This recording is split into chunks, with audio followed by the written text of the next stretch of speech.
Budget व राजकोषीय नीति। सो बजट और राजकोषीय नीति यानी फिस्कल पॉलिसी, इनका मालिक सरकार होता है। बजट जो है वो आय व व्यय के संतुलन के आधार पर संसाधनों का आवंटन करता है। आने वाले वित्तीय वर्ष में राजस्व व व्यय का अनुमान व संसाधन के वितरण का ब्यौरा होता है। ये संविधान में बजट जैसे वर्ड का कोई उपयोग नहीं किया गया। आर्टिकल 112 में वार्षिक वित्तीय विवरण संसद में यूज़ किया गया है और ये राष्ट्रपति की ड्यूटी होती है कि वित्त मंत्रालय में आर्थिक विभाग बजट प्रभाग में आता है, वही बनाता है। 2017 में 2 बजट थे। पहले के टाइम पे रेल बजट अलग आता था और आम बजट अलग आता था, फिर इन दोनों का एकीकरण कर दिया गया। बजट कार्यपालिका पर संसद के नियंत्रण का तरीका था। अगर बजट पास ना हो तो सरकार को त्यागपत्र देना होता है। बजट के प्रकार, संतुलन का बजट, इसमें आय और व्यय दोनों समान होते हैं। अधिशेष बजट, जिसमें आय ज़्यादा होती है और व्यय कम होता है। घाटे का बजट, जिसमें व्यय ज़्यादा होता है, आय कम होते हैं। बजट को 3 वर्षों के आंकड़े पर जाना जाता है। वित्तीय वर्ष के आधार पर 1 अप्रैल से 31 मई के बीच में आता है। एग्जाम्पल, 2024 से 25 के लिए अनुमानित आंकड़े दिए गए व एक वर्ष में बताया गया। 2024 से 25 में के अनुमानित आंकड़े दिए जाते हैं। फिर 2024 से 23 का एक रिवाइज डाटा भी होता है। 2023 से 22 का एक वास्तविक आंकड़ा जो असली में हुआ। रिवाइज आंकड़े वो होते हैं जो पिछले वर्ष जो आंकड़े थे उन पर जो रिवीजन बताया जाता है वो।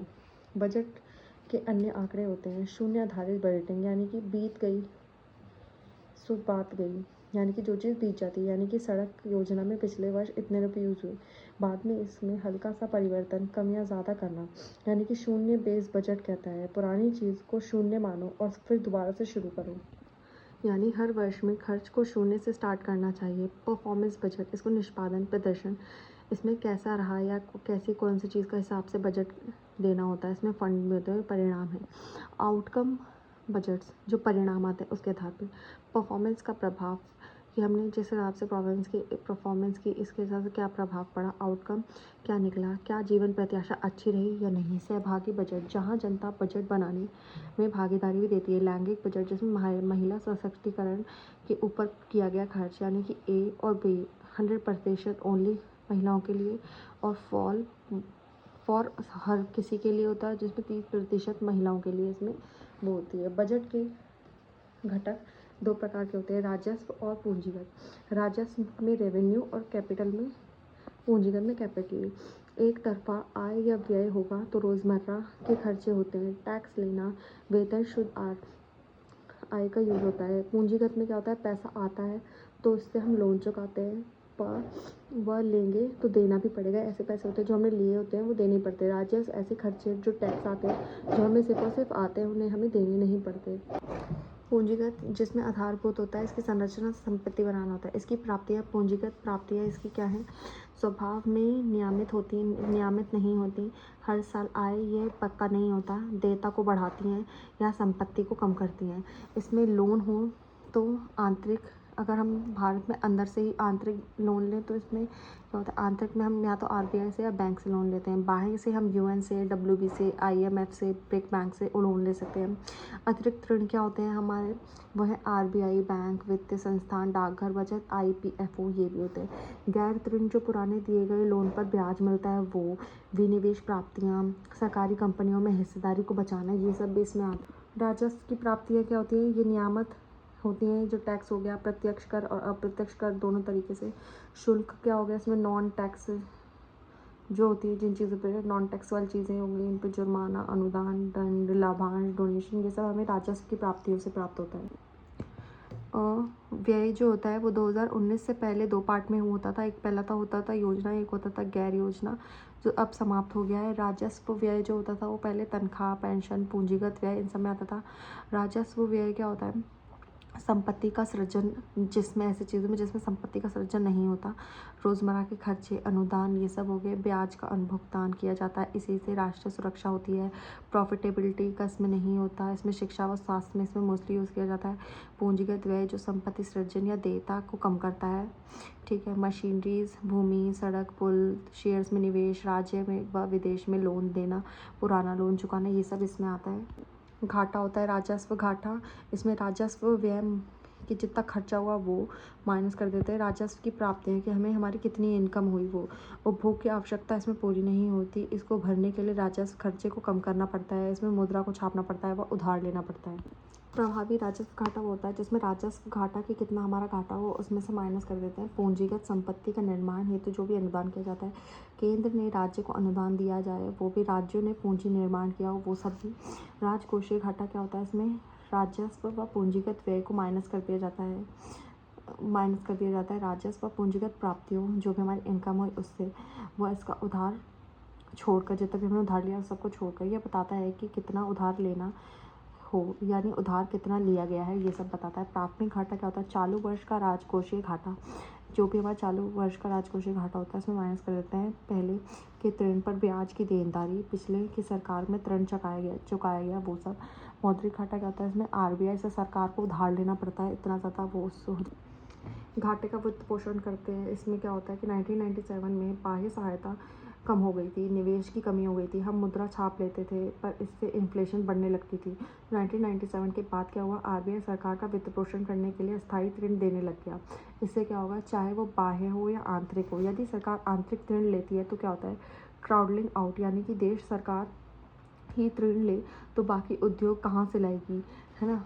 वहीं अगर सरकार बाहर से ऋण लेती है तो विनिमय दर बढ़ी तो निर्भरता बढ़ती है, विदेशी अर्थव्यवस्था संकट में जुड़ जाती है, देश से अति उधार लेना पड़ता है, ऋण चक्र में फंसता जाता है देश, अर्थव्यवस्था अंतर्राष्ट्रीय हो जाती है। फिर वही आता है मुद्रीकरण, जितना पैसा चाहिए आरबीआई उसको छापते हैं। मुद्रीकरण भी दो प्रकार का होता है, एक होता है प्रत्यक्ष मुद्रीकरण, इसमें आरबीआई नोट छापती है, दूसरा अप्रत्यक्ष मुद्रीकरण, जब आरबीआई नोट छापने के लिए इसमें क्या करती है, ओपन मार्केट को खोलती है, उसमें जितने भी शेयर्स होते हैं उनको खरीदती है व बेचती है, फिर सरकार इनको खरीद सकती है, फिर सरकार इन्हीं को जब वो उनके पैसे बढ़ जाते हैं तो सरकार इनको खरीद लेती है। तो जब सरकार खरीदती है तो उससे क्या होता है कि आरबीआई इससे नोट को बढ़ावा देती है। FRBM एक्ट क्या है, प्रत्यक्ष ऋणों को प्रतिबद्ध कर दिया जाता है, इसमें सार्वजनिक ऋण केंद्र सरकार पर कुल देनदारी, केंद्र सरकार शॉर्ट टर्म के लिए टी बिल लाती है, वह बॉन्ड भी लाती है, राज्य सरकार लोन बॉन्ड ला सकती है। एडम स्मिथ माल्थस ने सार्वजनिक लोन को बैड बताया कि सार्वजनिक लोन को गलत बताया, वह सरकार मार्केट से पैसे ले तो उसको वेस्ट ना करे।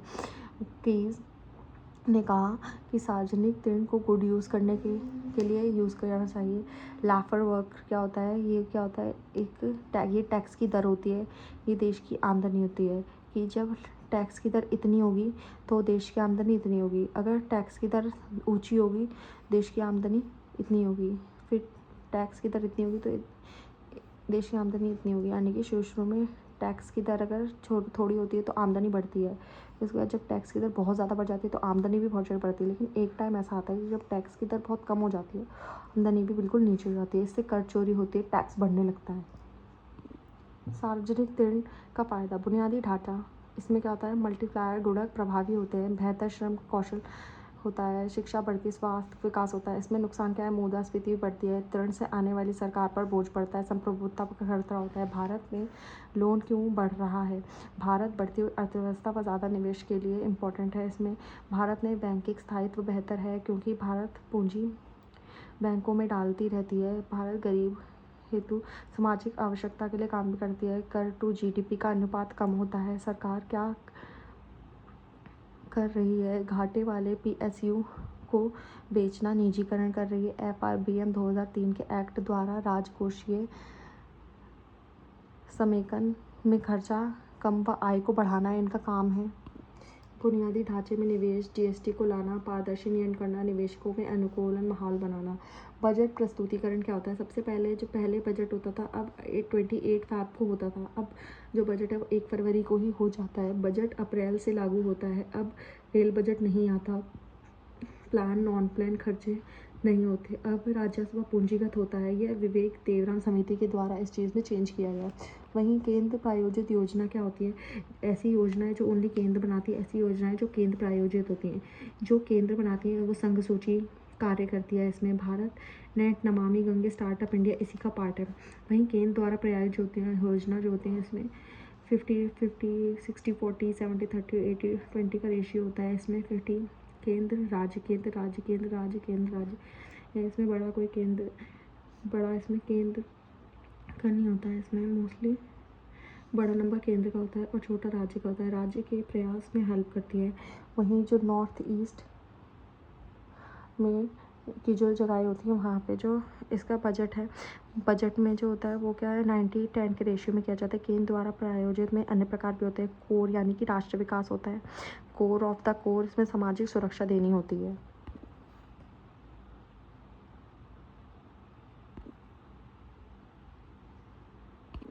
वैकल्पिक, इसमें राज्य स्वयं चुन सकते हैं। बहुत योजनाएं होती है। केंद्र प्रायोजित योजनाओं के लाभ एक रूपता विकास होता है। संसाधन उपलब्धता होती है। हानि केंद्र पर राज्य की अति निर्भरता होती है। मुख्यमंत्री का उपसमूह बनाना यानी कि योजना की 30 की सीमा तय की जाती है। बहुत सारी योजनाओं में प्रॉब्लम होती है। 15वां वित्त आयोग गैर जरूरी योजना कम व सेम योजना को मर्ज करना इनका काम है। मर्ज करने से युक्तिकरण बढ़ेगा। 2008 में समग्र शिक्षा में मोस्टली योजना को मर्ज कर दिया गया। सार्वजनिक वित्त प्रबंधन प्रणाली में PFMS में ऑनलाइन सॉफ्टवेयर चलाना। वित्त मंत्रालय का लेखा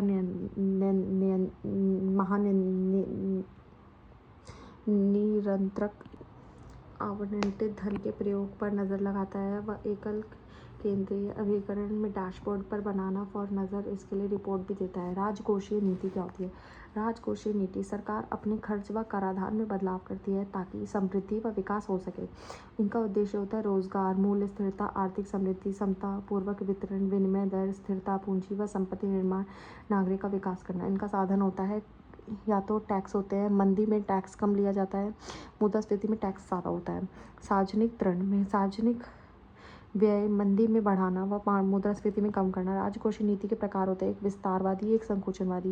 विस्तारवादी में राजकोषीय नीति को प्रोत्साहन दिया जाता है। इसमें टैक्स को बढ़ाया जाता है। संकुचन में खर्च को कम किया जाता है व इससे बेरोजगारी बढ़ती है और इससे बेरोजगारी कम होती है।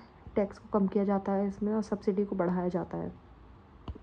राजकोषीय नीति के अन्य प्रकार भी होते हैं। एक होते हैं प्रतिचक्रीय, एक होती है चक्रीय। प्रतिचक्र में क्या होती है कि सरकार उठती बिगड़ती अर्थव्यवस्था में लाइन पर लाती है, अपोजिट कर्व को खींचती है कि जब कोई चीज़ ऊपर बढ़ रही होती है तो सरकार उसको नीचे खींचती है और जो कोई चीज़ नीचे जा रही होती है सरकार उसको ऊपर लाती है।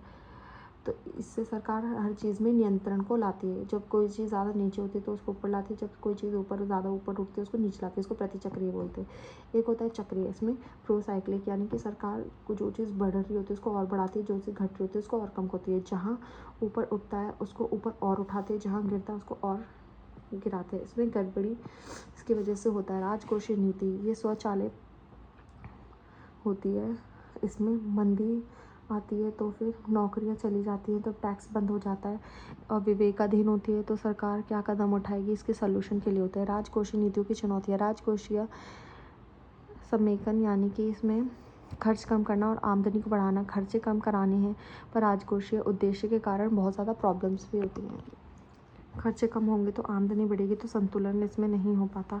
सब्सिडी नियंत्रण करना, कर का आधार सही नहीं होता, राजनीतिक इच्छा शक्ति की कमी होती है। भारत की राजकोषीय नीति के प्रभाव संघीय, केंद्र व राज्य के होते हैं।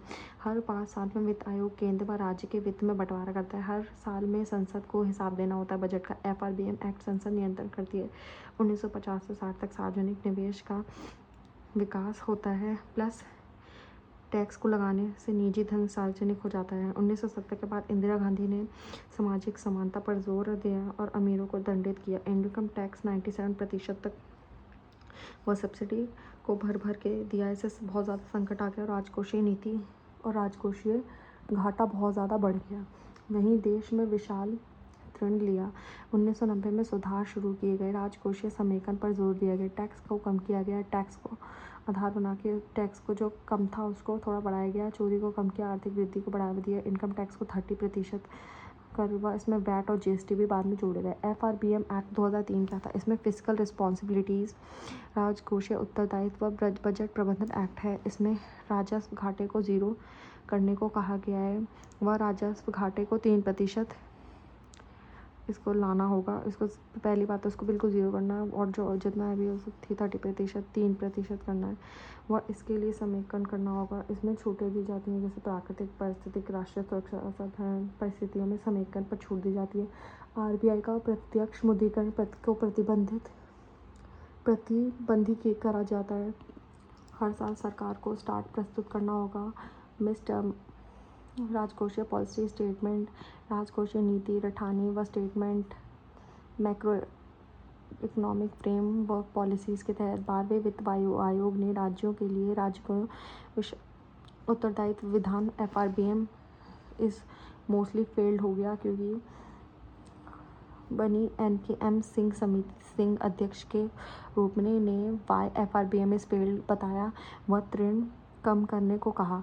इसमें बताया GDP अनुपात में केंद्र जो है वो 40% ले लोन और GDP को बताया, राज्य को 20% बताया इसको करना होगा। राजकोषीय परिषद बनाने के लिए कहा गया व राजकोषीय नीति को बताए कि क्या करना होगा। वह छूटों को स्पष्ट करना पड़ेगा कि क्या क्या छूटें होंगी। देश में लोन व सरकार 60% व केंद्र 40 व राज्य 20% हो लोन ले सकती है व लोन GDP से ज़्यादा नहीं चाहिए। वित्त आयोग अलग अलग राज्यों के लिए ऋण का मूल्यांकन करेगा। 2025 से 26 में राजकोषीय व घाटा 4% लाना है व फिर उसको 3% करना है। राज्यों सरकार ने समेकन के लिए क्या कदम उठाए। सब्सिडी का युक्तिकरण किया जाएगा, यानी कि DBT डायरेक्ट पैसे देंगे, डायरेक्ट बेनिफिट्स दिए जाएंगे। योजना का युक्तिकरण मिलाना होगा, विभागों का युक्तिकरण होगा, GST टैक्स का केंद्रीकरण होगा, विमुद्रीकरण होगा, काले धन का विनिवेश सर्च पोर्टफोलियो, ये सब इन सब चीज़ों को बनाया जाएगा। नेक्स्ट टॉपिक है वित्तीय बाजार कम प्रीमियम। ये जो प्रीमियम थोड़ा सा कम आता है, इसको समझते हैं। निवेश व उधारकर्ताओं का ऐसा तंत्र जिसमें फंड हस्तांतरण की सुविधा मिलती है। व्यक्तिगत निवेशक, इसमें वित्तीय संस्थान मध्य शामिल होते हैं, जहां वित्तीय परिसंपत्तियों का निर्माण और विनियमन होता है। परिसंपत्तियों का निर्माण शेयर्स द्वारा होता है। बाजार में काम इनका क्या है, बचत को अधिक उत्पादक कम लगाना, संपत्ति का मूल्य बताना व शेयर का हिस्सा देना। वित्तीय परिसंपत्तियों को में तरलता लाना। वित्तीय बाजार व निवेश, इसमें क्या होता है, अल्पकालिक और दीर्घकालिक। अल्पकालिक में जो होता है 364, एक होता है 364, दीर्घकालिक में होता है 364 प्लस। इसमें मुद्रा बाजार होता है, इसमें पूंजी बाजार होता है। इसमें कंपनी स्टार्ट करती है वो टाइमिंग अल्पकाल में, इसमें कंपनी बढ़ाने वाले जो टाइमिंग होता है इसको दिखाती है। अल्पकाल में जोखिम कम होता है, दीर्घकाल में जोखिम ज़्यादा होती है। अल्पकाल के लिए RBI मुख्य नियामक है, दीर्घकाल के लिए SEBI मुख्य नियामक है। इसमें RBI, bank, mutual fund, LIC, वित्तीय संस्थान ये सब होते हैं। इसमें निवेशक, स्टॉक मार्केट, बीमा ये सब आते हैं। अल्पकालिक मुद्रा बाजार क्या होता है, मुद्रा बाजार संस्थानों व कॉर्पोरेशन बीच अल्पकालिक उधार को सुविधाजनक बनाना है। ब्रोकर जैसा काम करते हैं, बेचने व खरीदने वाले को मिलाते हैं, तरलता लाते हैं, ब्याज दर को तय करते हैं, मांग आपूर्ति से। वह RBI T-बिल लाता है जिसमें 91, 182, 364 दिन का निवेश के बारे में वो होती है। निवेश को अवसर देते हैं। सरकार को भी वित्त प्रबंधन देना होता है। यह संगठित व असंगठित दोनों हो सकते हैं। संगठित में कॉल मनी 1 दिन का उधार होता है। असंगठित में मान्यता प्राप्त पर विनियमन को मजबूत नहीं करता।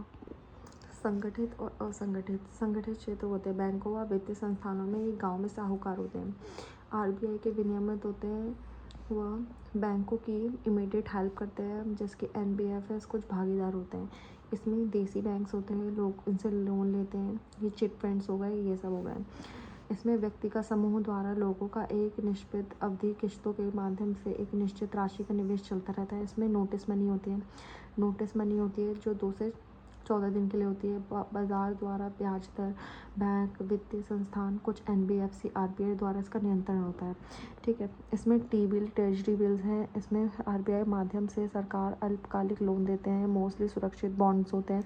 सरकार की अस्थायी इसमें होती है, इम्पॉर्टेंट है। इसमें कोई ब्याज नहीं मिलता। ये 19, 91, 182, 364 दिनों के लिए होते हैं। ट्रेजरी बिल अंकित मूल्यों से कम पर दिए जाते हैं। वहीं इसमें क्या है, इसमें क्या होता है, 1982 में चिट फंड के अधिनियम आया, जिसमें बताया कि 2 लोग हज़ार रुपये महीने दे के तो हर महीने 2000 रुपये जमा हो रहे हैं, तो जिसको ज़रूरत हो वो लोन लेने के लिए बोली लगाते हैं। जो सब से कम बोली लगाते हैं, 1000 रुपये में बेचते हैं, तो उस पर उनको उतने पैसे मिल जाते हैं। इसमें लोन तो पूरा और 2000 लिए जाते हैं। ये जस्ट इसका एग्जाम्पल है, तो ऐसी कोई बोलिए। संगठित और असंगठित, इसमें ऐसी चीज़ें जो बेची जाती है, 500 रुपये की चीज़ इसमें 400 रुपये में ट्रेजरी बिल 500 का होता है, तो उनको उसके पीछे कोई ब्याज वगैरह नहीं देना पड़ता, क्योंकि ट्रेजरी बिल हमेशा कम रूपों पे दिया जाता है। तो पहले से इनको 100 रुपये का लाभ हो गया। नगद प्रबंधन बिल ये होता है only for 90 days, same bill होता है ट्रेजरी बिल की तरह। जमा प्रमाण पत्र, इसमें 90 से 90 या उससे कम के लिए होता है। ये होता है बैंक व वित्त संस्था जारी करती है। इसको 7 से लेकर 364 डेज तक होता है। छूट पर मिलते हैं, अंकित मूल्य पर कैश कराते हैं। ट्रेजरी बिल जैसा होता है, कम से कम 1 लाख रुपए हो सकते हैं। वाणिज्यिक प्रपत्र होते हैं, कंपनी इशू करती है इनको 7 से 1 वर्ष के लिए, 7 दिन से 1 वर्ष के लिए। 5 लाख से ज़्यादा होते हैं। ट्रेजरी बिल जैसा छूट पर जारी होते हैं। ट्रेड बिल्स क्या होते हैं? विक्रेता जारी व भविष्य के तरीकों से भुगतान खरीद कर स्वीकार करेगा, वो सब होते हैं।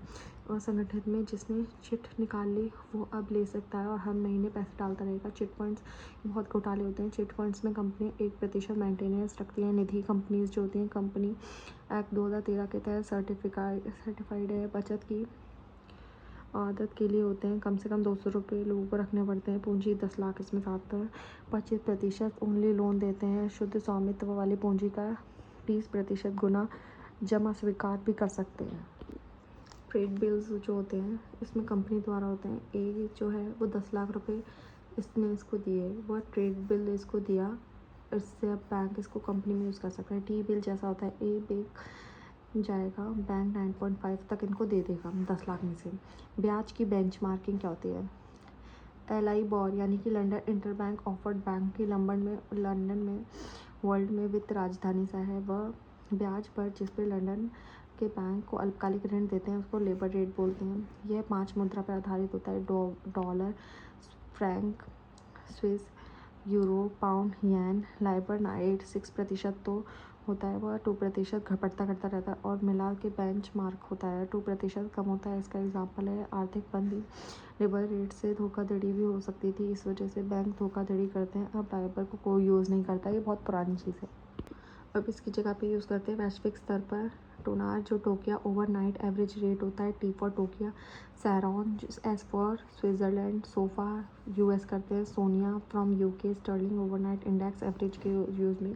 भारत का इसमें है MIBOR, Mumbai international offer rate. Bharat call money बाज़ार का मानक है, जो मेबॉर है इसकी कॉल मनी बाज़ार का मानक है। NSE ने 1998 में इसको स्टार्ट करा। इसमें 30 बैंक प्लस इनपुट डीलर होता है। आधार पर मेबॉर यूज़ करते हैं, वह इंडिया के स्तर पर इसको यूज़ किया जाता है। पूंजी बाजार जो दीर्घकालिक ऋण की मांग के लिए होते हैं, वह आपूर्ति के साथ होते हैं। प्राथमिक व द्वितीयक बाजार होते हैं। प्राथमिक में न्यू माल होता है, यूज़ होता है। द्वितीयक में जो फर्स्ट माल यूज़ हो चुका है उसको यूज़ किया जाता है, उसका बाजार होता है। प्राथमिक बाजार कोई भी न्यू पहली बार जिसको जारी किया गया उसमें आते हैं। प्राथमिक बाजार में स्टॉक, बॉन्ड्स आदि बेचते हैं। न्यू बनाकर बेचते हैं। वह यह है कंपनी को शेयर बाजार में जाने वाले पहले पूंजी को जुटाने की अनुमति होती है। और वहीं शेयर जारी करने के तरीके ये होते हैं। IPO यानी कि प्रारंभिक सार्वजनिक पेशकश। इसमें प्राथमिक बाजार में आम जनता को शेयर्स की बिक्री की जाती है। एग्जाम्पल ज़ेप्टो, ये लोग प्रति शेयर को अपने करोड़ों रुपए कमाते हैं। फॉलो ऑन पब्लिक ऑफरिंग, इसमें FPO कहते हैं।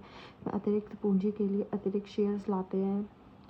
प्री फेरेंशियल इश्यूज कुछ स्पेशल निवेशकों के लिए आते हैं, पर यदि कंपनी दिवालिया हो जाए तो संपत्ति बेचकर इनको जिस लोगों के पैसे होते हैं उनको देने पड़ते हैं। ये पहले मिलते हैं लेनदार की, फिर प्रोफेशनल संभालने के बाद इसमें आते हैं। राइट्स इश्यूज ये होते हैं जिनके पास शेयर धारक हैं उन्हें ही एक्स्ट्रा शेयर्स बेचते हैं। वहीं द्वितीयक बाजार वो होते हैं बहुत बड़ा है और क्योंकि इसमें मौजूदा प्रतिभूतियों के शेयर्स और एक्सचेंज होते हैं, यानी कि शेयर बाजार या स्टॉक एक्सचेंज, इसका नियामन इम्पॉर्टेंट होता है। ये सेबी द्वारा होता है, नियोजन करते हैं इसका। यह शेयर बिकते हैं व खरीदते हैं, धारक को लाभांश मिलते हैं। शेयर दाम बनने पर बेच सकते हैं। डेरिवेटिव्स वो बहुत ज़्यादा जटिल होते हैं। रुपये पर सरकार जर्मन गारंटी देती है, वैसे ही डेरिवेटिव एक हिस्सा है, साधन है। यह अंतर्निहित संपत्ति से मूल्य प्राप्त करता है। इसकी कीमत व जोखिम संपत्ति पर निर्भर होती है। यह ओवर व कंट्री में एक्सचेंज हो सकते हैं। एग्रीमेंट जैसा होता है, फ्यूचर में खरीद व इसी के द्वारा की जाती है। ये टाइप ऑफ फ्यूचर में डेरिवेटिव ऑप्शंस की तरह होते हैं। फ्यूचर वाला ये समझौता बाध्य होता है, ऑप्शन में बाध्यता नहीं होती। जैसे कृषक है, उसने किसी चीज़ को खरीद लिया, इसमें जो एग्रीमेंट साइन होता है इसमें चॉइस होती है और बेचने पर यदि नहीं बेचा तो प्रीमियम देना पड़ेगा। यह जुर्माना है जो ऑप्शन से पहले ही लिखा जाता है। चॉइस ऑन विक्रेता, बेचने वाले को इसमें ऑप्शन पुट किया जाता है। जैसे कि कॉल ऑप्शंस क्या होते हैं, इसमें कृषक जो खरीदने वाला होता है वो पहले ही एक एग्रीमेंट जारी कर लेता है कि वो इसी कृषक से खरीदेगा। वो फॉरवर्ड ऑप्शंस क्या होते हैं, ये फ्यूचर ऑप्शंस होते हैं कि इनका मानीकरण में कस्टमाइज़ कर सकते हैं कि कोई चीज़ प्रॉब्लम हो तो उसको बदल भी सकते हैं। स्वैप क्या है, दो संपत्ति की अदला बदली होती है, एक संपत्ति लेके दूसरी संपत्ति देते हैं। देश में मुद्रा का स्वैप जस्ट लाइक। बॉन्ड्स क्या होते हैं, ये दीर्घकालिक लोन का साधन होते हैं। निवेशक जारीकर्ता से उधार देते हैं। इसमें कम जोखिम होता है, ब्याज दर निश्चित होती है। बॉन्ड में परचेसिंग नहीं, टाइम नहीं, कोई रेट नहीं होती। नहीं, इसमें परचेज बॉन्ड्स पर परचेज टाइम रेट ये सब लिखा होता है। अंकित मूल्य परिपक्वता राशि होती है, वह इनकी कूपन दर पे ब्याज दर भी लिखा होता है। अवधि कितने टाइम की होगी ये परिपक्व होते हैं। बॉन्ड प्रकार, बॉन्ड्स कितने प्रकार के होते हैं, बॉन्ड्स कितने प्रकार के होते हैं, ये हैं कूपन बॉन्ड 1 लाख के जो बॉन्ड्स होते हैं जो 1 लाख प्लस होते हैं, जो ब्याज था उस पर परिपक्व होंगे तभी मिलेंगे। ज़ीरो कूपन बॉन्ड होते हैं, इस पर कोई ब्याज नहीं होता है, 0% होता है, पर ये जितने के होते हैं उससे कम रुपए में मिलते हैं। नगर पालिका बॉन्ड्स होते हैं। सॉवरेन बॉन्ड्स क्या होते हैं, ये सेफेस्ट बॉन्ड होते हैं क्योंकि सरकार द्वारा लिए जाते हैं। सॉवरेन गोल्ड बॉन्ड्स क्या होते हैं, सरकारी प्रतिभूतियाँ, इसका अंतिम मूल्य गोल्ड होता है। 2.5% इंटरेस्ट हर साल मिलता है। वह अंकित मूल्य सोने का होता है। 4 kg तक इसे निकाल सकते हैं। गोल्ड व मैक्सिमम 8 ईयर्स तक, 5 साल से पहले इसको बेच नहीं सकते। ग्रीन बॉन्ड्स होते हैं, ये अत्यधिक निवेश के लिए लिए जाते हैं। बॉन्ड देके पैसे निकालते हैं ताकि पर्यावरण, और वो पर्यावरण में लगते हैं और कम इंटरेस्ट मिलता है। ब्लू बॉन्ड्स होते हैं, समुद्र व महासागर आधारित परियोजना पर होते हैं। यह 2022 में इंडिया में सेबी ने इसका प्रस्ताव दिया था। Social impact bond, inflation impact bond, सरकार जारी करती है। लाभ मुद्रास्फीति से ज़्यादा मिलता है। ओनली आम लोग इसको लेते हैं, वह खुद और निवेशक इसको ले सकते हैं। मसाला बॉन्ड होते हैं, रुपये में अंकित, ओनली विदेशी निवेशों से पैसा जुटाने के लिए इसमें काम किया जाता है। इनको सार्वजनिक व निजी कोई भी जारी कर सकता है, नॉट फॉर ओनली देसी पीपल। स्टार्ट्स इन 2014 पर में विनियमन दर में जोखिम होता है। एग्जाम्पल, 100 रुपये में 1 रुपये की, सबसे पहले ये केरल में था। ये NHAI ज़्यादा जारी करता है। मसाला बॉन्ड को पैसा जहाँ यूज़ नहीं कर सकते। रियल एस्टेट कैपिटल मार्केट, 1 साल में यदि 5 MS परिपक्व हो जाते हैं तो 3 साल में परिपक्व होते हैं। 50 MS के 5 साल में परिपक्व होते हैं। इनके ज़मानत बॉन्ड होते हैं, गारंटी लेने पर दिए जाते हैं। देखो, जो सरकार है वो अगर उसे ABC को बॉन्ड देने हैं तो उसके लिए जो ABC इसको डायरेक्ट नहीं देंगे। ABC को एक ज़मानत के लिए, एक गारंटी के लिए लाना पड़ेगा, उससे बातचीत होकर तभी बॉन्ड मिलेगा, गारंटी देगा। ABC काम नहीं कर पाएगा, इसमें XYZ को पैसे देंगे। अगर इसे ढंग से काम नहीं करेगा तो उसको पैसे देने पड़ेंगे। गारंटी देता है, व्यक्ति जिम्मेदारी लेता है जैसे गवाह जैसा। इलेक्ट्रॉल बॉन्ड, ये चुनावी बॉन्ड होते हैं। स्टेट बैंक ऑफ इंडिया इसको जारी करते हैं। वित्तीय साधन है, राजनीतिक दलों को दान देते हैं। SBI इसको जारी करने के लिए 15 दिन पहले ही गोपनीयता तरीके से इनको जारी किया जाता है। SBI दान मतलब इसमें जो भी ये बॉन्ड्स होते हैं वो कैसे बॉन्ड्स होते हैं, RBI दान करता होता है, राजनीतिक पार्टी को देते हैं, फिर इलेक्ट्रॉनिक बोर्ड जान करके इनको बाकी पैसे देते हैं। SBI का राजा सरकार व RBI मैनेजर है। बॉन्ड की यील्ड क्या है, उससे क्या फ़ायदा होते हैं। बॉन्ड की कीमत जब गिरती है तो इससे प्रतिफल बढ़ता है, यानी कि बॉन्ड की कीमत जब कम होती है तो प्रतिफल बढ़ता है। 100 रुपये की चीज़ है तो 5% रेट पे वो लगा इंटरेस्ट, तो 50 रुपये पर बॉन्ड पर भी 50 रुपये भी होगा, उसका 5% होगा, वहीं 100 पर मिलेगा ही, यानी अंकित मूल्य 100 पर ही फ़ायदा होगा। आर्थिक मंदी में सुरक्षित होता है, जिसकी वजह से निवेश बढ़ता घटता रहता है। गवर्नमेंट सिक्योरिटीज़ जो होती हैं, लोग लगे हुए प्रतिफल हो जाते हैं। मुद्रास्फीति में गवर्नमेंट सिक्योरिटीज़ कम होती हैं, वह प्रतिफल को बढ़ाया जाता है। शेयर बाजार में बॉन्ड प्रतिफल बढ़ते हैं और शेयर्स कम होते हैं। उधार जो है प्रतिफल बढ़ता है और उधार महंगा होता है तो देश में लोन बढ़ेगा। सरकार उधार ज़्यादा लेती है तो ज़्यादा बॉन्ड होते हैं तो दाम की कम होता है, प्रतिफल ज़्यादा होता है। डिबेंचर्स क्या होते हैं, कंपनी के लिए लंबी व मध्य अवधि के लिए लोन होते हैं। फिक्स्ड ब्याज दर होती है, इसमें संपार्श्विक नहीं होता, यह ओनली कंपनी की रेपुटेशन पर होता है। इस काइंड ऑफ अ बॉन्ड होते हैं। टाइप ऑफ डिबेंचर्स, परिवर्तन होते हैं। परिवर्तन इसमें 2 प्रकार के हैं, परिवर्तन और गैर परिवर्तन। एक अवधि के बाद शेयर्स में कन्वर्ट कर सकते हैं, इसको नहीं कर सकते हैं। परिपक्वता के अनुभाग पर शोभनीय होते हैं। इसमें क्या होता है, फिक्स्ड डेट पर सारा पैसा मिल जाता है। और शोभनियों में यह सारा पैसा नहीं मिलता, ओनली जब मिलता है जब कंपनी बंद हो जाए। वह कंपनी चलती रहे तो आजीवन ब्याज ले सकते हैं इस पे।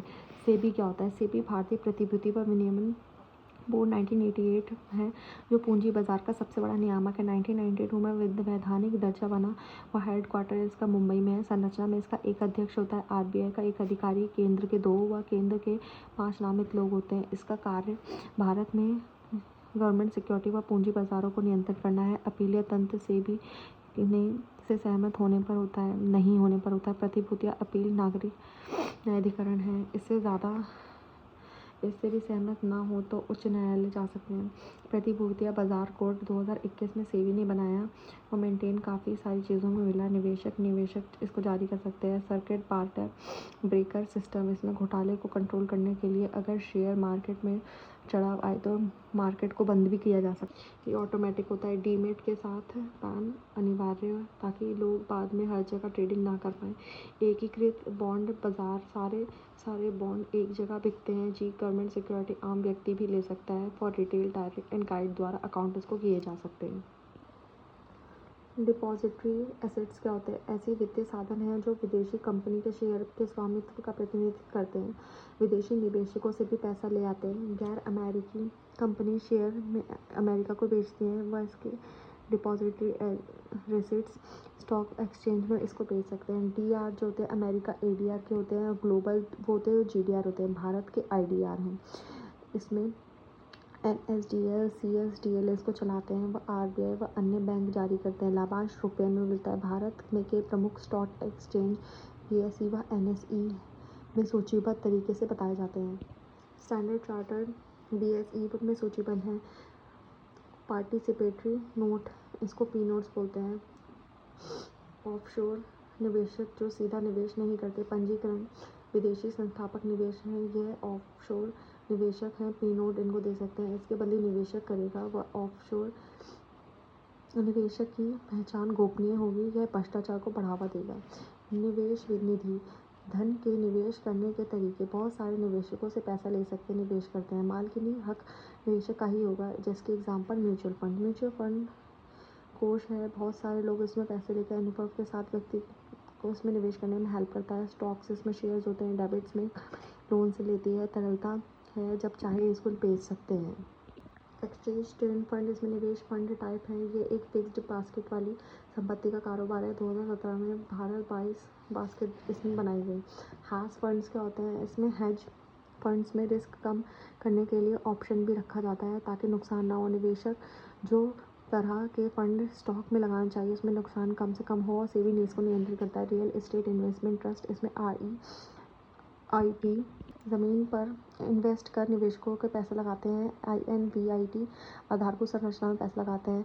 सिड मनी कंपनी शुरू ही हुई है, इसमें निवेश लेने होते हैं। वेंचर कैपिटल पैसे बोल लगाने पर अम्ब्रेला एटसेट्रा निवेश करते हैं। यह एंगल निवेशक हैं जो धनवान होते हैं। इनको एंजल निवेशक कहते हैं। निवेशकों के प्रकार। योग्य संस्थागत निवेश, वो संस्थान जो विशेष व योग्यता है। विदेशी संस्थागत निवेशक, विदेशी भारत में शेयर्स बाजार में निवेश करते हैं, इसको हॉट मनी कहते हैं। यह आज है और ये कल नहीं होगा। बुल, इसमें शेयरों के दाम बढ़ते हैं। बियर में शेयरों के दाम कम होते हैं। स्टॉक एक्सचेंज ऐसा बाजार है जहां शेयर्स, बॉन्ड, डिवेंचर का व्यापार होता है। कंपनी सूचीबद्ध तरीके से काम करती है। BMS Bombay stock exchange Asia का सबसे बड़ा पुराना एक्सचेंज है। इसको 1875 में बनाया गया है। इसके सूचकांक सेनेक्स होते हैं। सेंसिटिव इंडेक्स, इसमें टॉप 30 की कंपनियों के दामों के आधार पर सूचकांक होते हैं। NSE नेशनल स्टॉक एक्सचेंज 1992 में बना। इसमें निफ्टी में सूचकांक के टॉप 50 की कंपनी को बताता है। एल्गो ट्रेडिंग क्या होती है? ये स्वचालित सॉफ्टवेयर है जो दिखाता है कि जैसे शेयर्स गिरेगा तो तुरंत खरीद लेंगे, पर सेबी ने इसमें बताते हैं कि 100 ऑर्डर्स पे कितना टाइम लगेगा, ये सब। इनसाइडर ट्रेडिंग में क्या होता है? भेदिया व्यापार इसको कहते हैं। पब्लिक होने से पहले किसी को नहीं बताते। ESOP employ stock own ownership plan, employ को तनख्वाह की कम होती है, वह इनको शेयर्स दे देते हैं, इसको ESOP कहते हैं। पेनी स्टॉक 10 से 5 रुपये में भी लोग इसको खरीद सकते हैं। IIBS मुद्रास्फीति अनुक्रमण बॉन्ड, सरकार के कूपन दर होते हैं। नोट, कोई भी IIB प्राप्त है उस पर पूंजीगत लाभ पर इसको देना होते हैं, इसको कंपलसरी होता है। आरबीआई केंद्र व राज्य की प्रतिभूतियों का प्रबंधन करती है। विदेशी क्षेत्र यानी कि एक्सटर्नल क्षेत्र क्या है? आयात व निर्यात व पूंजी प्रवाह के माध्यम से अन्य देशों के साथ साथ इसमें जाने वाली गतिविधियाँ वैदेशिक क्षेत्र हैं। भुगतान संतुलन, बैलेंस ऑफ पेमेंट, इसमें बीओपी कहते हैं इसको। धन का अंदर व देश के धन का बाहर जाना, इसको संतुलन को बनाए रखता है। बीओपी ऑफ पेमेंट्स, इसमें चालू और करंट होती हैं पहले दृश्यमान वस्तुएं जिसको हम देख सकते हैं, और इसमें अदृश्य सेवा, हस्तांतरण, लोन, दान, निवेश, ये सब होते हैं। पूंजी में क्या होता है? निवेश होता है, एफडीआई होता है, एफजीआई होता है, लोन होता है, देना या लेना, कौन सी चीज़ लेनी है, बैंकिंग पूंजी होती है। इसमें चालू खाता, बीओपी में जो चालू खाता होता है उसमें क्या होता है?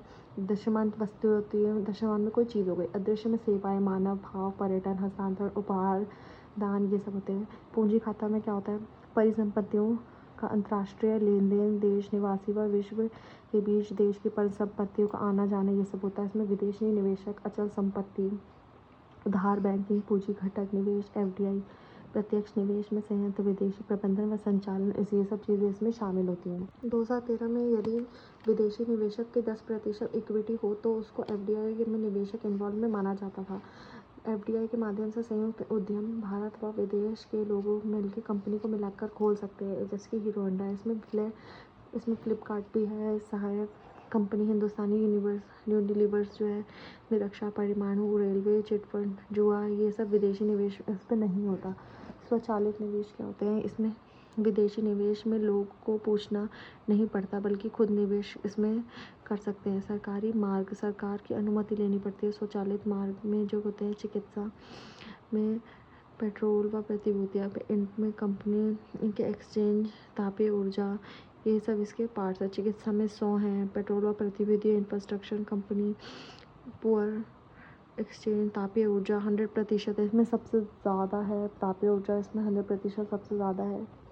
पेंशन में 49% निवेश पर स्वचालित मार्ग होता है। सहकारी मार्ग, एक्सचेंज, वैश्विक व सार्वजनिक क्षेत्र में 20% व प्रसारण सामान में 49, मल्टी ब्रांडिंग रिटेल्स में 51, कोण निवेश में 100% होता है। उपग्रह में भी 100%, खाद्य उत्पाद का खुदरा व्यापार 100%। फॉरेन पोर्टफोलियो निवेश, विदेशी निवेशकों को ओनली लाभ के मतलब से, बाकी कुछ को इसमें नहीं होता।